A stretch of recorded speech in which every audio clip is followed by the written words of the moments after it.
da professora Luísa Laranjeira, eu vi que começou a gravar, mas eu também conheço a professora Mônica, que o Leonardo falou, e já participei de alguns eventos do INIESD, tanto apresentando como organizando, então estou ali bem pertinho.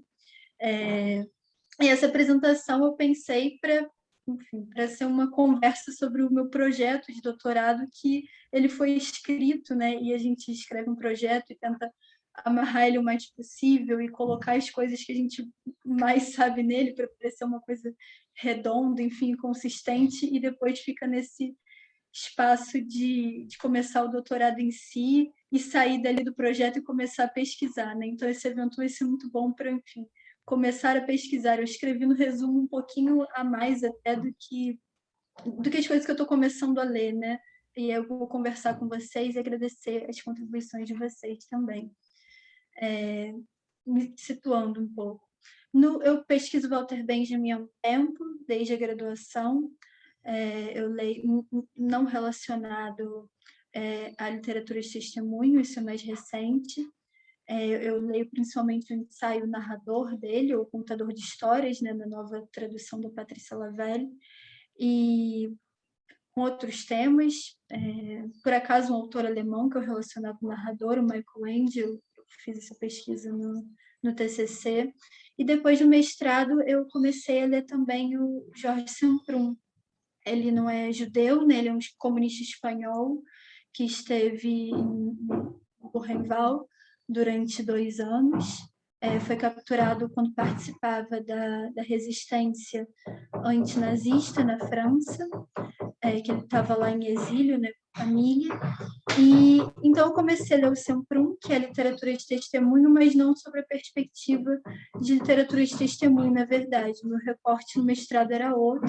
Eu tinha poucas leituras teóricas nesse sentido, e é bastante recente essa conceitualização para mim da literatura de testemunho.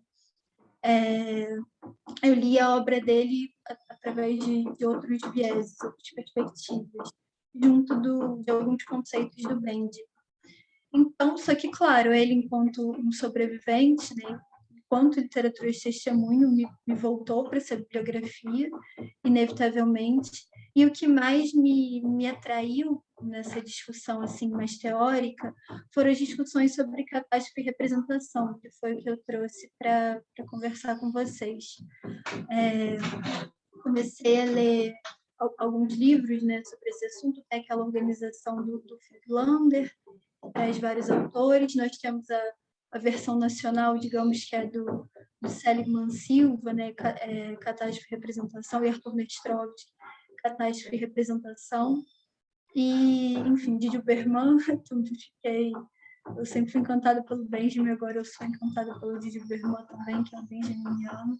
E eu trouxe isso para apresentar para vocês, essas questões, as discussões que eu tenho lido sobre o assunto. E mais especificamente o recorte que eu falei dos poemas, né, de uma não sobrevivente. Bom, nessa questão da catástrofe e representação, né, trouxe uma definição do Ruse, que eu vou ler, que ela é bem curtinha, mas que eu vou me opor a ela depois. No livro Crise, Trauma e Identidade, o Rosen ele define o Holocausto como um evento limite, e ele fala que essa definição, né, de evento limite é algo que problematiza e até mesmo bloqueia toda articulação de sentido histórico.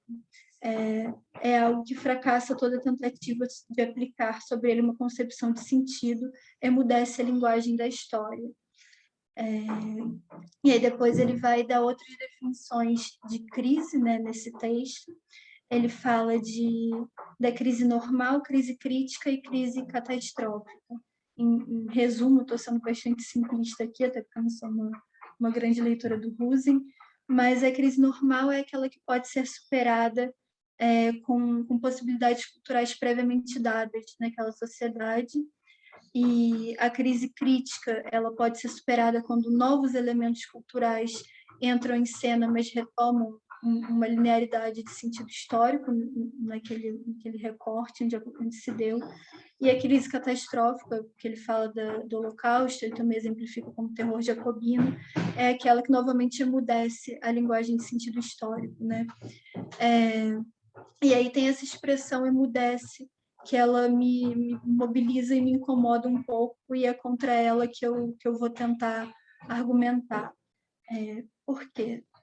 Pensando novamente nessa questão de representação da catástrofe, né? Tem os que argumentam que a catástrofe não deve ser representada ou que são contra imagens da catástrofe de alguma maneira, e aí eu me refiro a, por exemplo, a polêmica, né, entre o Claude Lanzmann, o diretor da Shoah, que fez aquele documentário que é muito sensível, né, você assiste, enfim, é difícil de assistir, mas que não traz imagens, né? Traz só os testemunhos dos sobreviventes. Ele é contrário às imagens e se coloca, enfim, contra outros cineastas que buscaram outras formas de representação, como o Samuel Fuller, por exemplo, que fez montagens, né, com fotos de arquivos. E, enfim, para o Lanzmann, o argumento do Lanzmann é que esse tipo de montagem de imagens pode levar a gente próximo de uma noção de imaginação, né? E que nós que não estivemos lá não deveríamos achar nem de longe e que é possível imaginar o que foi, porque não é possível. Então, fica essa questão entre o imaginável e o não imaginável. Eu trouxe também outros autores, outros teóricos que se inserem nessa discussão. Pensei no Agamben, ele escreveu O que Resta de Auschwitz, né? E fala da verdadeira testemunha como aquela que não sobreviveu, porque foi levando em conta que o lager, né, a finalidade do lager é a experiência da morte, então a verdadeira testemunha seria aquela que experimentou isso até o fim, ou seja, o não sobrevivente. Inclusive, o autor que eu trabalhei no mestrado, né, o Semprún, ele tem algumas provocações, né, em relação a essa fala que ele profere de vez em quando, que ele diz que para os teóricos, né, que definem a verdadeira testemunha como a que não sobreviveu, que isso é um pouco inconveniente, porque você não pode convidar os mortos para falar nos colóquios nem nos simpósios, em que a verdadeira testemunha é a testemunha, não é a verdadeira testemunha, né? Que testemunhas são as testemunhas possíveis, né? As testemunhas que a gente tem dos sobreviventes e dos não sobreviventes. E aí levantou outras questões sobre a autoridade que os sobreviventes teriam para falar sobre os não sobreviventes, né? O Primo Levi tem aquela passagem muito bonita na Trégua, que ele fala do Robinek, né? Que é aquela criança sem palavras, aquele filho de Auschwitz, e que ele diz, isso é um lugar que aparece, né, na literatura de testemunho, você contar pelos que não voltaram, né? Que é uma passagem lindíssima. Inclusive, eu penso, a partir dela, que o Primo Levi, ele não tentou, ele não buscou dar palavras, ele não colocou palavras na boca do Robinek, né? Ele apenas testemunhou a sua existência, porque, do contrário, nós não saberíamos dessa criança, dessa figura. Então, é mais por aí que eu me alinho. E aí eu trouxe 3 poemas que eu acho que eu não vou tentar compartilhar a tela porque eu não sei fazer isso, eu tenho medo de travar e de, enfim, a gente embargar mais as nossas apresentações. Mas eu trouxe 3 poemas de uma jovem anônima que eu encontrei no livro Paisagem da Memória, do Otto Kuhlke. Ele fala que esses poemas chegaram até ele através do pai. Essa jovem que veio de Theresienstadt, transferida para Auschwitz, ela tinha escrito eles, entregado para um capo, que entregou para o pai do Kuhlke, que por sua vez acabou que também ele foi criança, né, o Kuhlke, para os campos de concentração, que acabou então parando no livro de testemunho dele. Eu vou ler para vocês, são poemas curtos, e depois tentar analisar brevemente. Bom, licença. O primeiro poema se chama Nós os Mortos Acusamos. Não há cruzes carcomidas em nossos túmulos, e não há lápides abauladas. Não há coroas nem grades de metal lavrado ou anjos cabisbaixos. salgueiros e uma coroa com fio dourado, uma vela eternamente a queimar. Viramos pó em nossos artufados de cal, o vento farfalha em nossos ossos. Crânios lívidos de desesperança estremecem no arame farpado, e nossas cinzas se vão aos quatro ventos espalhados em milhares de urnas. Formamos uma corrente em volta da terra, sementes dispersas pelos ventos. Contamos os dias e anos, esperamos, não nos apressa o tempo. Em cá embaixo somos mais e mais, inchamos e crescemos dia após dia. Seus campos já andam entumecidos conosco e um dia sua terra vai arrebentar. Então emergiremos em medonhas fileiras, um crânio sobre os nossos cânions e canelas ossudas, e urraremos na cara de todos. Nós, os mortos, acusamos. O segundo. Sepultura estrangeira. Uma cruz tombada e um capacete fendido. A chuva não regará a terra crestada. Naquela tumba sob a torre desmoronada, como estrangeiros em um túmulo estrangeiro jaz, a juventude chacinada da Europa. Abarrotado com uma cruz raquítica de vidroeiro, esse túmulo se transforma em chaga hedionda. E estrangeiros aqui, em uma terra estrangeira distante em meus ossos, estão os ideais de 20 jovens anos. Não, nenhum monumento é preciso sobre o túmulo desse silêncio, nem acima de todos uma cruz de metal. Esse túmulo brame e brame sua eterna trinodia. Mas quando passar a tempestade, quem há de entender que aqui um túmulo estrangeiro apodrece? Quem dirá por que utopia a jovem juventude traída da Europa? E o último, eu sei que eu estou bem pertinho do tempo final, vou ler e concluir brevemente. Prefiro perecer. Eu sei, há palavras grandiosas pelas quais se pode morrer. Essas palavras inflamam e calmam a covardia quando elas clamam a massa sob as cores do regimento. Mas quem conhece as velhas mães deixadas sem ninguém e as crianças sem pais não acredita em nada do que dizem. Eu sei, há grandes feitos, eles requerem sacrifícios. Eu sei, há feitos heróicos usados para santificar os ganhos de guerra sem propósito, em demoradas trevas. Mas quem viu de longe catedrais em ruínas e cidades destroçadas em chamas, não acreditará mais neles. Eu sei, há grandes homens com pretensões à imortalidade. Eles se inscreveram nas eras com seu sangue, e é deles mais do que suficiente nos cemitérios de cada terra, à sombra de respeitáveis tilhas. Mas quem viu sob a espada ensanguentados, feridos convulsos em agonia, os conhece ainda melhor. Eu sei, sou um animalzinho deplorável e possivelmente indigno. Eu sei, essas minhas palavras são um veneno perigoso capaz de empeçonhar sua canção utiloquente. E, no entanto, prefiro perecer com seu cúspide em meu rosto. Prefiro morrer covarde a ter sangue nas mãos. Vou encerrar brevemente, se der tempo, depois a gente conversa mais. Esses poemas são de uma anônima, né, que foi possível graças a um sobrevivente que incluiu, né, testemunhou pelo testemunho. Tem aquele verso, né? Ninguém testemunha pelas testemunhas, é verdade. Mas o mais próximo, acredito, do não sobrevivente é o sobrevivente, né? E o sobrevivente, ele não no sentido de falar pela testemunha, mas de dar no seu testemunho um espaço para os não sobreviventes. Então, só para fechar o fio com que eu comecei, na questão da representação da catástrofe, quando se diz que não é possível representar ou quando não é possível imaginar, e aí eu estou perto do Didi Berman de novo, e do argumento dele no livro Imagens Apesar de Tudo, a gente acaba se aproximando do projeto nazista de aniquilação, né, e do inenarrável. E não sendo, que era esse o objetivo, né? Tem essa ameaça que o Primo Levi relata no início dos Afogados Sobreviventes, né? Daquele SS que diz que nós vamos destruir tudo e os que sobrarem, ninguém vai acreditar em vocês, porque isso é tão, enfim, absurdo, e a própria imagem do horror, que não vai ser verossímil.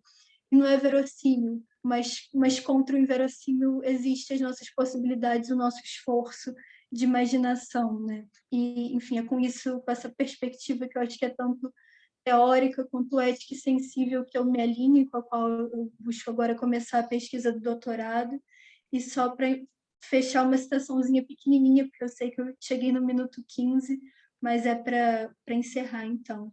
É do Didi Berman, eu tirei desse livro, mas apesar de tudo. Mas devemos imaginá-lo, esse imaginável tão pesado, como uma resposta que se oferece como uma dívida contraída para com as palavras e as imagens que alguns sobreviventes arrancaram para nós ao pavoroso real de sua experiência. Não invoquemos, portanto, o inimaginável. Então, com isso eu encerro e depois, se der tempo, a gente conversa mais. Obrigada. O microfone está desativado, Moacir. Desativar. Muito obrigado à participação da professora Maia Montes da Rocha Pereira, da Universidade Federal do Rio de Janeiro. E poderíamos devolver a palavra à professora Elisandra, por causa do acidente que ocorreu. Vocês me digam aí se vai aparecer, gente. Por favor, professora, você poderia... Para cá. Você poderia começar a sua palestra do começo, porque houve essa interrupção foi... Moacir, eu acho no poema, né, Ernesto? Isso, a gente ouviu até o poema. Exatamente. Tá, ok. Então, vamos retomar. Eu levei até o final, porque realmente eu não percebi, né? Peço desculpas aí também, mas vamos lá. Até porque faltou uma informação muito importante, né, que eu não poderia deixar registrado. Eu comecei a participar, né, no doutorado do grupo da professora Kênia, que é o LEGE, o Laboratório de Estudos Judaicos, aqui em Uberlândia, na Universidade Federal de Uberlândia. E é a minha orientadora, é uma pessoa a qual eu tenho muita admiração, então eu precisava deixar isso registrado aqui. Eu falei um pouquinho, então, para contextualizar, né, do poeta, né, do músico nessa terceira fase, que tem um cancioneiro aí com mais de 300 canções, e passei para o poema, né, que é o meu objeto de trabalho, junto com as obras de Lazar Segal. Desse poema eu vou extrair esse verso, que está marcado em vermelho. Ernesto, eu terminei a leitura dele. Eu ouvi a gravação, agora a gente parou em Ó Mortos de Percussão. Antes de cadáveres. Então, bem no finalzinho, né? Bem no finalzinho. Tá, então eu vou retomar só antes ali do verso vermelho, tá? A vós vos tiraram a casa, a vós vos tiraram o nome, fostes marcados à brasa, depois vos mataram de fome. Vossas peles afrouxadas sobre os esqueletos dão-me a impressão que ereis tambores, os instrumentos do monstro, desfibrados à pancada, ó mortos de percussão, cadáveres de Nordhausen, Erlá, Belsen e Buchenwald, vós sois o humus da terra, de onde a árvore do castigo dará madeira ao patíbulo, e de onde os frutos da paz tombarão no chão da guerra. Portanto, né, eu extraí aí o verso 31, fostes marcados à brasa, para a gente fazer uma breve reflexão sobre a questão da tatuagem, né? Em algumas pesquisas pela internet, eu selecionei 2 imagens apenas dessa tatuagem, né? Essa primeira, que é da Lídia Maximovics, ela é uma das 500 crianças sobreviventes de Auschwitz, né? E o número azulado, né, no antebraço esquerdo, traz essa convivência com a memória, né, que é essa pequena introdução. Então, assim, não dá tempo de falar sobre as histórias, mas depois quem quiser entrar nos links, né, se não conhecer, são histórias realmente, assim, que valem a pena ali ser compartilhadas. A tatuagem na história humana, né, eu usei esse livro da Célia Maria Antonassi, né, esse livro aqui, né, As Nazi-Tatuagens, Inscrições ou Injúrias no Corpo Humano. É uma tese de doutorado dela, ela é da semiótica, né, professora, e ela traz um longo e detalhado estudo sobre a tatuagem. Então, lá das raízes, a gente tem um dado importante que foi descoberto em 1991, está no livro de New Tattoo, da Vittoria Lautmann, um cadáver nos Alpes italianos, aí de 5.300 anos, e ele já tinha inscrições atrás dos joelhos e nas costas. E é interessante o fio do raciocínio, porque a autora ela traz essa questão desde do início ali que se tem, né, das tatuagens, das inscrições no corpo, né, o corpo como documento, e ela trabalha a questão do voluntário, do não voluntário, e nessa apresentação ela traz, nem sempre foi assim, a inscrição como hoje a gente tem a tatuagem na contemporaneidade como marca de identidade, voluntária, suportando ali a dor das sessões e tudo tal, e nesse paralelo ela traz as tatuagens nos campos nazistas. Então a gente tem aí, em novembro de 1941, ela é a marca da intolerância e da desumanização. A Aren traz meio que desenhado para a gente, né? Eu busquei trazer alguns fragmentos que eu acho que fica melhor do que eu ficar dando aqui explicações. A exterminação dos judeus pelos nazistas constitui um ataque contra a diversidade humana como tal, ou mais ainda, contra um aspecto do tipo sem o qual o vocábulo mesmo, humanidade, não tem nenhum sentido, lá das origens do totalitarismo. Porque é isso que a gente tem com as tatuagens, né? A intolerância e a desumanização total. Simbolicamente, ela traz a dor e, para além da queimadura, a marca da morte. A Maia falou antes, né, do Primo Levi, é um dos grandes nomes assim que eu tenho buscado, porque a gente aprende muito, né, com esses relatos, inclusive dando voz àqueles que não teve oportunidade de escrever, né, de sobreviver. A operação era pouco dolorosa e não durava mais que 1 minuto, mas era traumática. Seu significado simbólico estava claro para todos. Este é um sinal indelével. Daqui vocês não sairão mais. Esta é a marca que se imprime nos escravos e nos animais destinado ao matadouro. E vocês se tornaram isso. Vocês não têm mais nome. Este é o seu nome. Ainda, né, nesse contexto, a gente tem uma marca, né, nesses estudos da Célia, que deixa claro algumas situações do tipo. O número de mortos estava altíssimo, né? Então, o que eles começaram a fazer? As pessoas que estavam nos campos pegavam os pijamas dos colegas. Então, os números eram pregados no pijama. Quando morria-se, aquele que estava ao lado, o colega ao lado, pegava o pijama, porque eles só tinham um pijama. Então, essa catalogação, essa burocratização começou a ser prejudicada, né? E eles resolveram, então, aí marcar os corpos à brasa, né? E em fevereiro de 42 se estendeu a todos os prisioneiros. É uma marca, além de brutal, né, desumana, e aí cabem vários adjetivos, da prepotência nazista e da crueldade. E aí eu trouxe 2 fragmentos que elucidam esse raciocínio.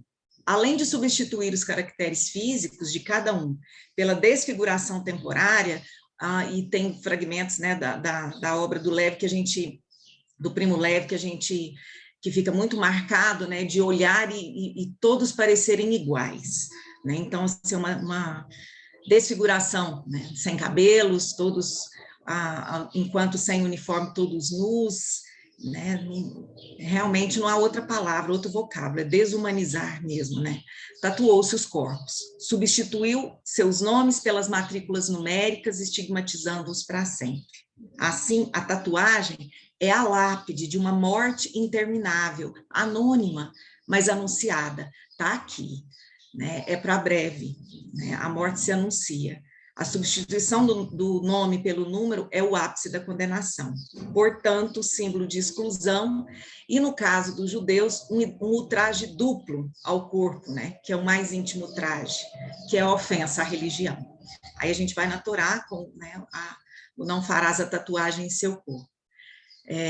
Nesse exercício, né, que eu acho assim, sobre-humano mesmo, né? A gente se emociona, como na fala da professora, quando a gente se aproxima da pele, né, se aproxima da vivência e da nossa responsabilidade na contemporaneidade de não deixar essas coisas serem distorcidas, esquecidas, né, e educar para que a história não tome um rumo, né, similar. Portanto, a tatuagem reflete aí a não aceitação do outro, é um novo batismo, e aí eu trago o Primo Levi também, que de forma desenhada, né, nos aproxima desse momento. Haftling, aprendi que sou um Haftling, meu nome é 174.517, fomos batizados, levaremos até a morte essa marca tatuada no braço esquerdo. Condição humana mais miserável não existe, não dá para imaginar, nada mais é nosso. Tiraram-nos as roupas, os sapatos, até os cabelos. Se falarmos, não nos escutarão. E se nos escutarem, não nos compreenderão. Roubarão também o nosso nome, e se quisermos mantê-lo, deveremos encontrar dentro de nós a força para tanto, para que além do nome, sobre alguma coisa de nós, do que éramos. E aí, assim, já caminhando para finalizar, a professora Maria Luísa Tucci Carneiro, né, escreveu a orelhinha do livro, que assim, é belíssima, né, e eu extraí esse pequeno fragmento que também ajuda a pensar. E vai para a parte principal aqui, para esse desfecho, né? Marcar um homem é mais que provocação, é uma injúria, sem qualquer possibilidade de humanismo, é marcar sem volta, mas também é denúncia. Um dos sobreviventes que deram depoimento para essa tese de doutorado da Célia, ele diz que mesmo apagando o número do corpo, porque não daria conta de conviver com aquele número azulado, né, desbotado, não se apaga da mente, né? É uma convivência realmente, assim, perene. Então, olha que lindo esse fragmento, né? Eu até indico, gente, tem um vídeo dela, né? Tem um fragmento da entrevista disponível, para quem não conhece, da Lúcia Carasso, é belíssimo. A Lúcia foi uma das sobreviventes, ela era criança, ela escapou, ela e a Mary, de Auschwitz, do campo que eles estavam, e ela conta, se emociona, é muito belo, inclusive esse material eu uso com os meus alunos, adolescentes, porque é um testemunho, assim, né? Enfim, gente, a gente precisa trabalhar, né? Olha o que ela diz, tem um número tatuado no braço até hoje, é o 39.442, eu não apaguei, olhando para ele, eu sei que sobrevivi. E aí a gente tem a leitura poética, né, da orquídea ao lado. Para finalizar, a tatuagem no contexto dos campos nazistas foi concebida como matrícula na sociedade dos excluídos. É a matrícula na história, né, o signo de controle político dos segregados da cultura dominante, da prepotência, da crueldade, da maldade. Entretanto, nos anos subsequentes à libertação dos campos, essa marca tatuada comunicava, e ainda comunica, a vivência dos campos, transformando o corpo dos ex-deportados em um documento político, e a tatuagem impressa nesse corpo, um símbolo de autenticidade da deportação. E é nesse sentido que, enquanto documento, ela precisa ser estudada. E o mais belo, gente, para fechar a apresentação, o mais bonito, né, que é a pesquisadora traz para a gente essa questão da individualidade, lembrando que cada sobrevivente tem sua própria história, desta forma ela nunca deve ser pensada de maneira homogênea, da mesma forma que a professora trouxe para a gente dos desenhos, cada menina fez um desenho, era uma história, era uma vida, né? E assim a gente deve enxergar, né, cada fragmento. Urge, portanto, não deixar essa chama se apagar, educando para que não tenhamos novos Auschwitz, parafraseando aí o filósofo Theodor Adorno, né? É isso, né? Essas são as referências que eu utilizei, e eu agradeço a oportunidade a todos, porque de fato está sendo um aprendizado enorme. Obrigada, gente. Ernesto, é só ir no stop vídeo aqui em cima? Exatamente. Tá. Não saiu, né? Ainda não. Você Põe clicou aqui no vermelhinho. Isso, Tá. Isso, agora foi. Tá, obrigada. Só ligar o microfone, professor Moacir. Tá. Obrigado pela participação da professora Elisandra. Vamos, então, passar a palavra, finalmente, à professora Maria Micaela Neves Rodrigues Lopes, da Universidade Federal de Uberlândia, também. Bom dia, obrigada. Obrigada, professor. Obrigada a todos. Peço desculpas aí pelo atraso. Eu tive um problema com a conexão, não consegui entrar. Fui conseguir entrar quando eu desloquei para outro lugar para tentar acessar de novo a chamada. Vou compartilhar minha tela aqui. Eu, assim como Elisandra, venho aqui da Universidade de Uberlândia, também cria aqui da UFO e também da professora Kênia. Também participo do Laboratório de Estudos Judaicos, e a minha comunicação hoje é um desdobramento, uma reflexão. Conseguem ver a tela? Vemos sim. Ah, que bom. É um desdobramento da minha pesquisa de mestrado. Hoje eu sou doutoranda em estudos literários, também pela UFO, e eu trago aqui o riso como denúncia, né? A subversão da imagem de Hitler nas charges de Belmonte. E eu vou falar antes um pouquinho a respeito da questão do riso, desse riso que o Belmonte apresenta para a gente, né? Esse riso que é um riso denunciador, é um riso irônico que, ao mesmo passo que nos desloca a imagem, né, intocável de um ditador, também faz com que a gente reflita a respeito desses abusos e pense em possibilidades de sair de uma condição excessiva. E aí, para começar, eu trago aqui um fragmento do Eco, falando sobre o modo como o riso pode liberar a gente, né, dessa perspectiva, dessa pessoa que pode ser tida como intocável, né? Então, o Odeon, quando ele ri, né, na festa dos tolos, quando ele ri, ele acaba se sentindo patrão porque inverteu as relações de senhoria. Então, a gente vê a imagem do Hitler na charge de Belmonte carnavalizada. O Hitler, ele perde esse posto de um ditador respeitável, másculo, e aí a gente tem diversos estereótipos que fundamentam também essa construção dessa imagem que é subvertida por Belmonte, né? Então, nós temos aqui um riso que inverte essas relações de poder e faz com que nós, em condições terríveis, sintamos aí também nivelados, né? Também numa situação próxima, né? Nivela, então, o ditador está acima e a gente ri dele, é como se a gente rebaixasse ele, como se a gente percebesse também que ele é humano e que há a possibilidade de tirá-lo deste lugar de destaque, né? Então, dessa forma, o riso tem por objetivo, né, dissolver essas tradições, esses ritos e as instituições. E impõe a nós uma frágil condição humana, né? Então, por meio do riso, a gente retira o poder, retoma a fragilidade que todos nós temos. Aqui no livro do Bergson, ensaio sobre o significado do cômico, ele destaca sobre o riso ser algo essencialmente humano, né? E ele é vinculado a essa inteligência pura, justamente porque denuncia rigidez, automatismo e revisa hábitos. Aqui eu vou falar brevemente sobre o Belmonte, né? O Benedito Bastos Barreto, que foi aí, ficou famoso em São Paulo justamente por criar o Juca Pato, que era que esse trabalhador careca de tanto levar na cabeça e que tinha o bordão, sempre pode ser pior. E o Benedito Bastos Barreto, ele se destacou muito justamente por criticar ditadores, questionar o governo vigente.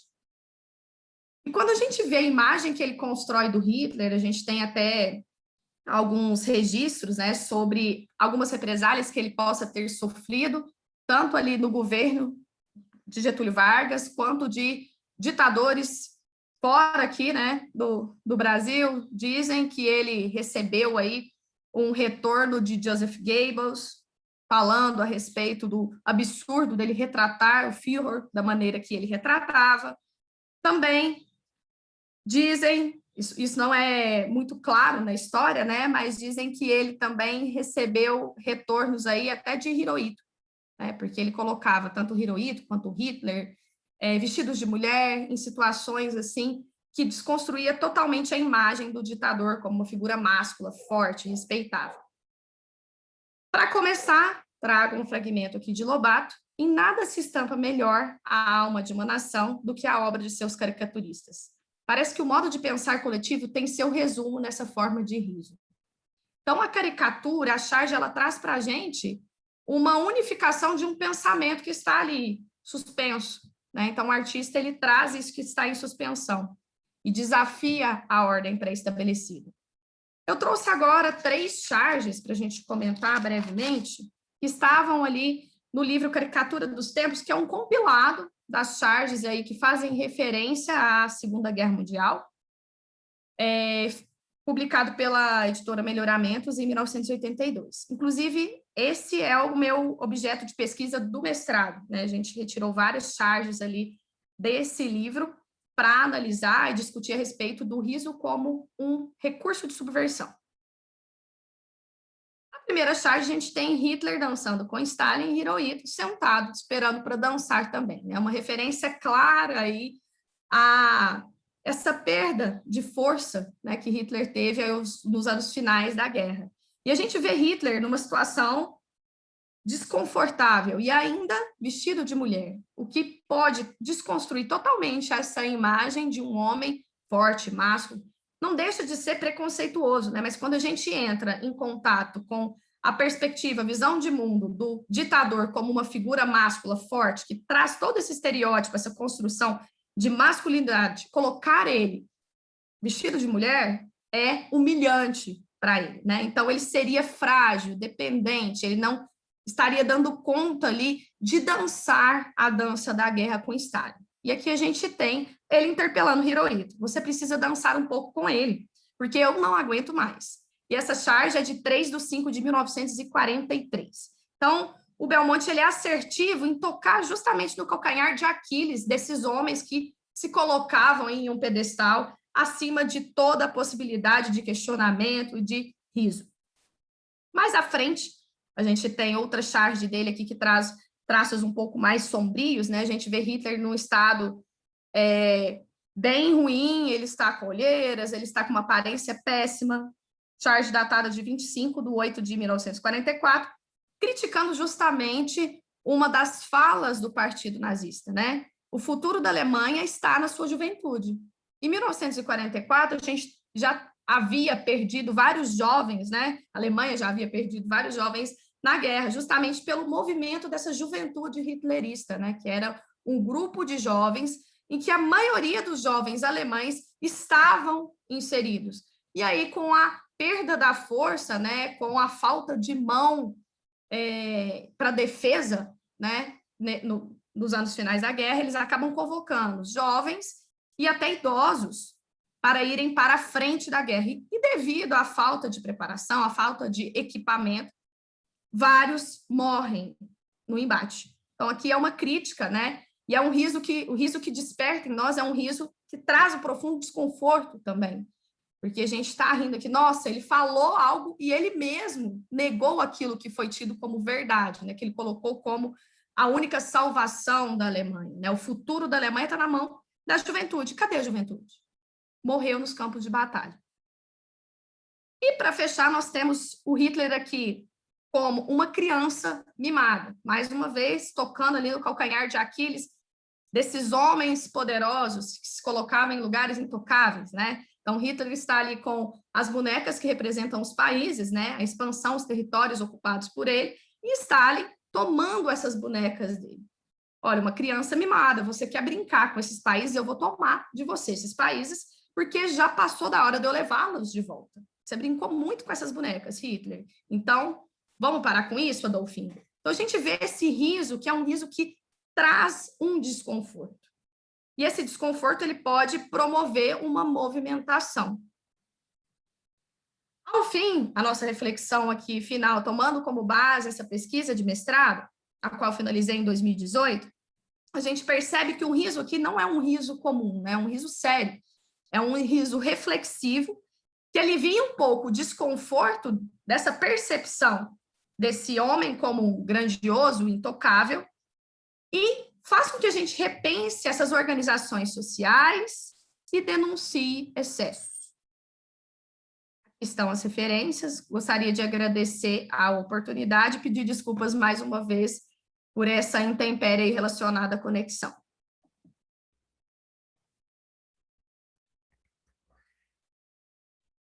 Muito obrigado. Muito obrigado, professora Maria. Vamos passar então a palavra à professora Luciane Bonassi Lopes Fernandes, formada pela Universidade de São Paulo, pós-doutorada, e doutorado e doutorado na Universidade de São Paulo. Então, só vou adiantar que talvez não tenhamos tempo não vamos ter tempo para o debate ou as perguntas, por causa dos acidentes que todos presenciamos. Por favor, professora Luciane. Obrigada, professor Moacir. Bom dia a todos. É um prazer enorme estar aqui com vocês. Adorei as falas de todos, já fiz várias anotações e como é importante estudar essa temática, né? Eu vou compartilhar agora com vocês um pouquinho do que eu estou desenvolvendo nesse programa de pós-doutorado. Minha formação inicial é em artes visuais e design, sou professora de artes, né, formadora de professores, trabalho com livros didáticos, enfim. E já no mestrado, eu me deparei com essa temática dos campos de concentração, porque eu estava dando aula na escola pública e tinha uma sala de EJA, e descobri que uma das minhas alunas era sobrevivente de Auschwitz. E dali nós começamos, então, a turma toda se mobilizou e nós começamos a fazer trabalhos artísticos a partir das memórias daquela mulher. Isso virou meu mestrado, e aí no doutorado eu fui, então, estudar os desenhos das crianças de Teresim. Não vou falar sobre o campo, a professora Silvia já disse tudo o que precisava ser dito, não vou explicar novamente, mas o meu recorte é tentar entender, pelos desenhos das crianças, quais concepções do universo concentracionário estão expressos ali, que eu posso aprender sobre um campo de concentração a partir daqueles desenhos. Eu fiz meu doutorado na educação e trabalhei com a professora Rosa Wilberg, que é especialista em desenho infantil, e usei os teóricos do desenho infantil para tentar entender de que forma as crianças expressaram os seus pensamentos, os seus sentimentos, os seus desejos, as coisas que elas viram, que elas sentiram por meio do desenho. Muito mobilizada por essa temática, eu comecei a me interessar também pelos poemas das crianças. E fiz um outro estudo com a professora Rosa também, relacionando poemas e desenhos. Depois fiz um trabalho, uma pesquisa com o professor Moacir, de tradução de alguns poemas do tcheco para o português. E agora, o que eu trago para vocês é o que eu estou vislumbrando para o futuro, dentro lá dos estudos comparados da USP, que é como compartilhar essa pesquisa, que é uma pesquisa extensa, né? Que já tem bastante tempo, extensa, com crianças. Então, o tema da minha pesquisa é "E não foram felizes para sempre, ressignificações do Holocausto na literatura infantil e juvenil". E aqui eu trago um pequeno recorte para entender os caminhos que eu estou encontrando para responder a minha pergunta de pesquisa, que eu vou mostrar para vocês, né? Então, esse é o campo de Teresim. Ele é uma fortaleza que foi construída no século XVIII pelo imperador do Império Austro-Húngaro e transformada pelos nazistas em um campo de transição, um gueto, ou campo de concentração, como a professora Silvia explicou. E a minha questão era, né, como contar a crianças uma história sobre crianças que são cruelmente assassinadas. E aí, nesse percurso, eu comecei a adentrar algumas formas literárias para tentar chegar a uma solução de como compartilhar com crianças do Fundamental 1, a minha pesquisa é dividida em duas partes, Fundamental 1 e Fundamental 2, então, aqui eu estou falando só de Fundi 1, como compartilhar com essas crianças essa história sobre crianças que foram escolhidas para serem exterminadas. E dentro das coisas que eu pesquisei, desse caminhar, né, dessa pesquisa, eu cheguei, então, numa forma literária que é o conto de fadas. Só lembrando que eu desenvolvo essa pesquisa atual com a professora Maria Zilda da Cunha, que é da área de literatura infanto-juvenil. Então, só para a gente entender um pouco que, na verdade, de acordo com a professora Nelly Novaes Coelho, o conto de fadas, ele também pode ser chamado de conto maravilhoso. E ele é conhecido como conto de fadas, são os contos maravilhosos com a presença de fadas. Mas nem todos os contos têm fadas, mas eles são chamados de contos de fadas. E o que distingue é a presença do sobrenatural. Então, você tem o conto de fada, ele se caracteriza por um início pautado na realidade, aí você tem acontecimentos fantásticos que envolvem seres sobrenaturais, e você termina de novo ancorado na realidade, né? Como o Bruno Bettelheim vai falar, que a gente pega a criança a partir da realidade, leva ela por um caminho sobrenatural e devolve ela para a realidade, e nesse caminho ela reflete sobre uma série de coisas. Então, a gente tem também a existência de heróis ou heroínas que vão enfrentar provas com o intuito de encontrar uma humanidade mais elevada.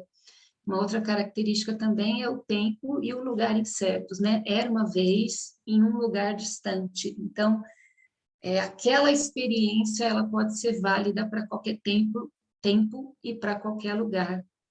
E a promessa de que no final tudo ficará bem.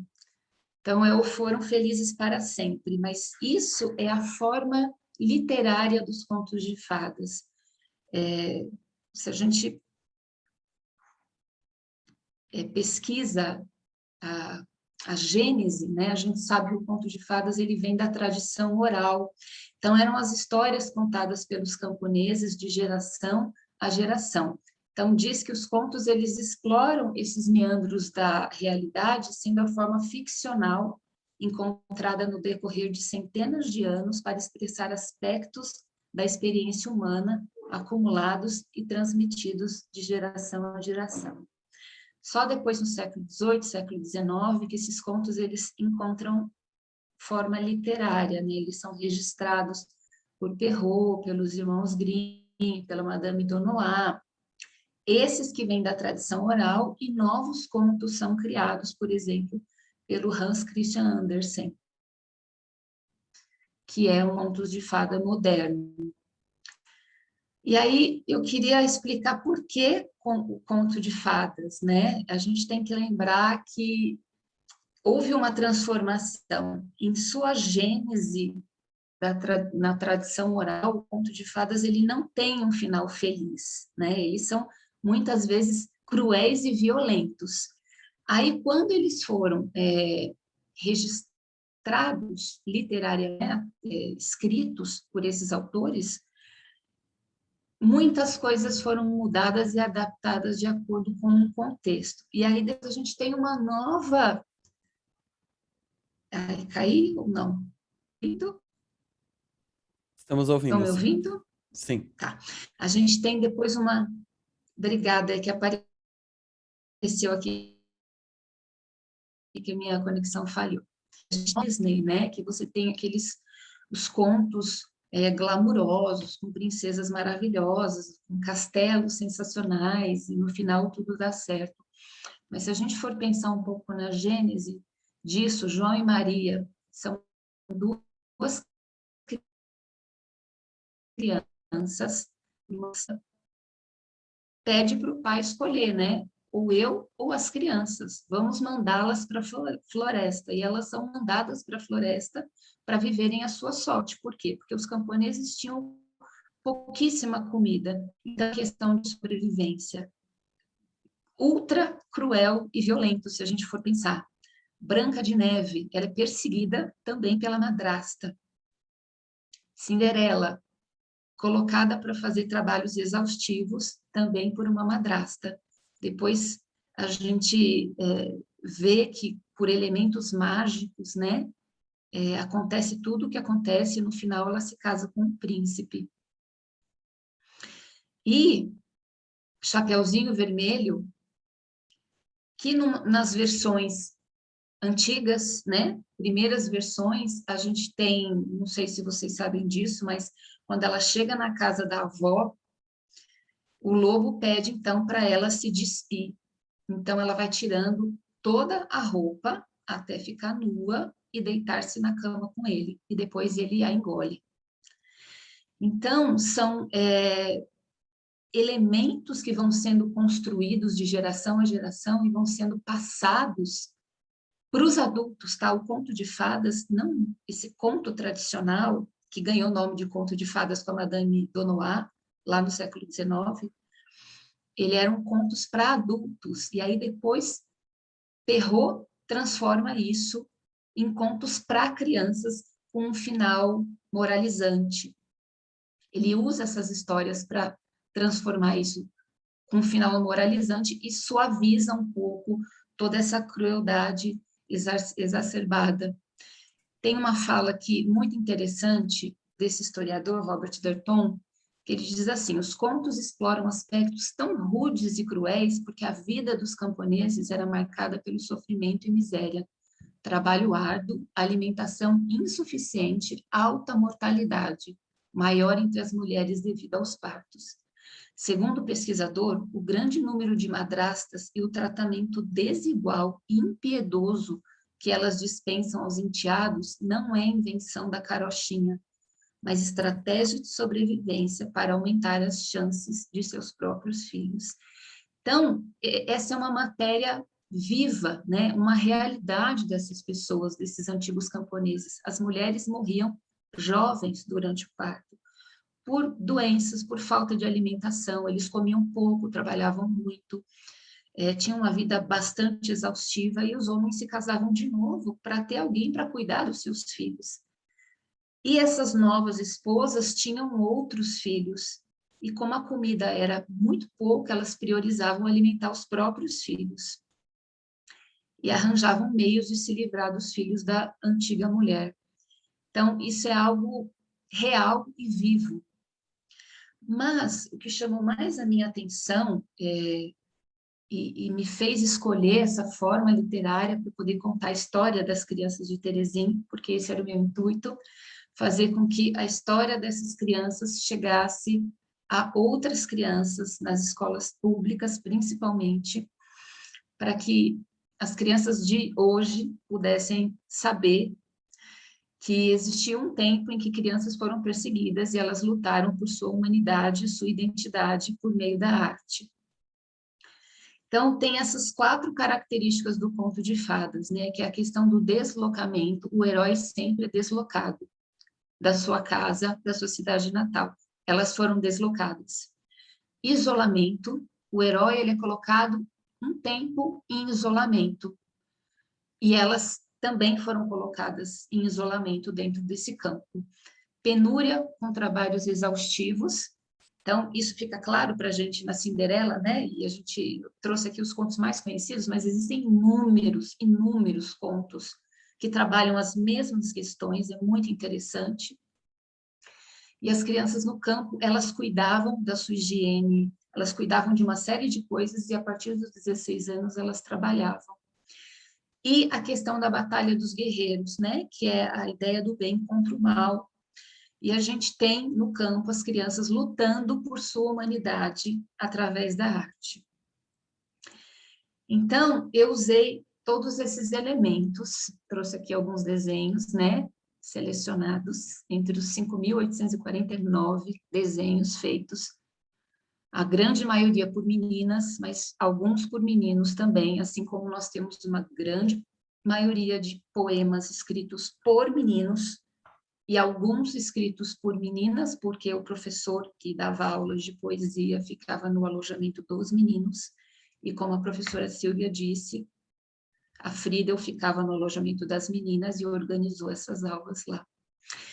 Então, a partir dessas características, desses elementos do conto de fadas e dos desenhos, né? Eu fiz uma análise de todos os desenhos, eu já venho trabalhando com esses desenhos desde o doutorado, mas eu fiz um novo olhar, e aí essas crianças me contaram a história que eu escrevi, que chama Fortaleza Sem Muros, que é um conto de fadas, contando o que acontece com essas crianças, né? Como elas lutam por sua humanidade, por sua identidade dentro dessa fortaleza sem muros.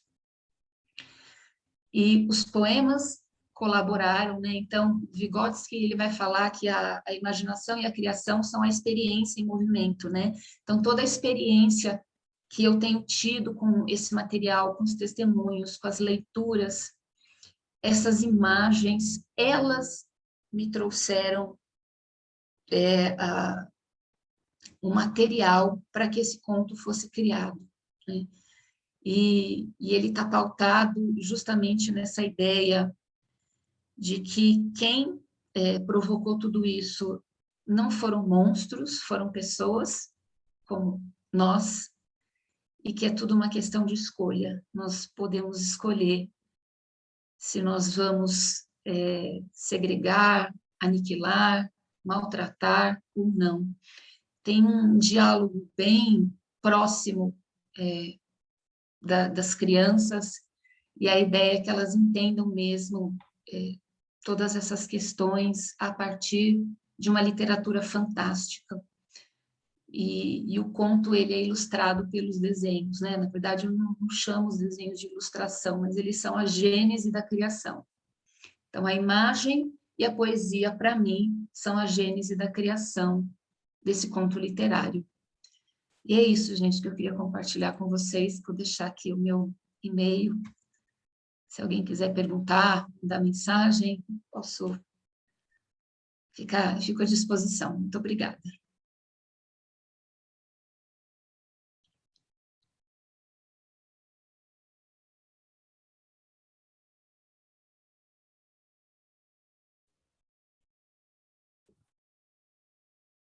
Bom, com isso, nós, então, encerramos esta sessão do nosso evento e agradecemos a participação de todos, realmente muito interessantes, e anotações, observações, pensamentos que contribuem, sem dúvida nenhuma, para os estudos desses temas em nossas universidades e na nossa sociedade. Muito obrigado a todos.